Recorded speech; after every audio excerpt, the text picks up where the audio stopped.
Today is Monday, August 28, 2023. I-chart natin si Picor, MM, Green at Aldi. Tara!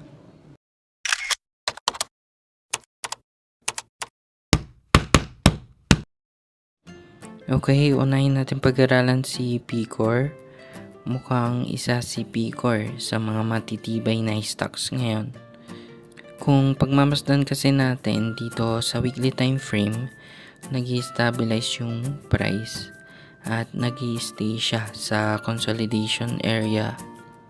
Sa ngayon, ang magiging support natin ay itong mga moving averages, which is MA 35 at IMA 11. Mas maganda sana kung ang buy price mo ay malapit sa moving averages.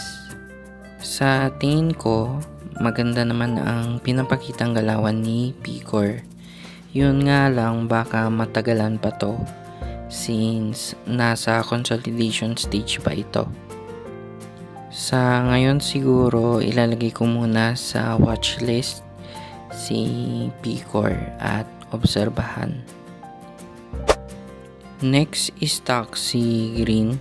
Kung pagmamasdan natin si Green sa 3-month time frame, sobrang laki na ng binagsak ng presyo nito. Pero hindi ibig sabihin na pag sobrang bagsak na ito ay wala na itong ibababa. Pwede natin masabi na wala na siya sa high risk. Pero pwede pa natin makonsider si Green na nasa medium risk. Kaya mahirap kung padalos-dalos sa pagbili. Kung magbe-base kasi tayo sa chart, mukhang may ibababa pa yung price. Kung titingnan kasi natin tong last candle, mahaba pa. Possible malakas pa rin yung selling pressure. Maganda sana kung mag-stabilize yung price gaya nito. Pero kung titingnan din natin to after magkaroon ng long red candle, bumawi agad at nag-bounce. So may chance din na pwedeng gayahin niya to. Ang nakaka-bother lang dito kay Green ang laki ng volume. Dahil siguro to sa mga cross trade, medyo mahirap basahin yung volume pag ganyan. Mas maganda kasi pag dry yung volume. Pag dry kasi yung volume, ibig sabihin kasi nun, konti na lang yung seller. Try natin i-check sa daily chart. Tapos lagyan natin ng RSI. Kung pagmamasdan natin, mukhang nagkakaroon siya ng bullish divergence. Pero for me, I think may ibababa pa to.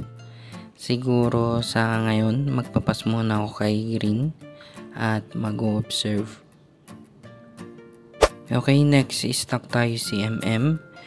Dito sa monthly chart, makikita na nag-all-time low na itong si MM. So, hindi na kinayang i-hold yung consolidation at tuluyan na itong nalaglag sa support. So, parang may continuation pa yung pagbaba based sa last candle. Pero in terms of risk, wala na si MM sa high risk. Yun nga lang, posibleng nasa medium risk pa ito. Kaya for now, siguro magpapas muna ako kay MM. I think hindi pa attractive yung price niya sa ngayon. Next, stock tayo si Aldi. Kung mid-term to long-term ang pag-uusapan, downtrend pa din itong si Aldi. Dahil patuloy pa rin itong bumubuo ng lower lows and lower highs. Pero hindi ibig sabihin na kapag downtrend sa mid to long term ay wala nang opportunity sa short term. At ngayon, yun yung susubukan natin aralin, yung short term bounce. Kung mid-term to long-term trader ka, hindi pa advisable na mag-enter sa Aldi dahil downtrend pa ito. As of now, pang short-term trade lang muna si Aldi. Yun nga lang, ang pagka-counter trend ay hindi basta-basta. Pero try pa rin natin i-analyze. Pwedeng ito na yung lower low. Pero lagyan muna natin ng question mark sa ngayon.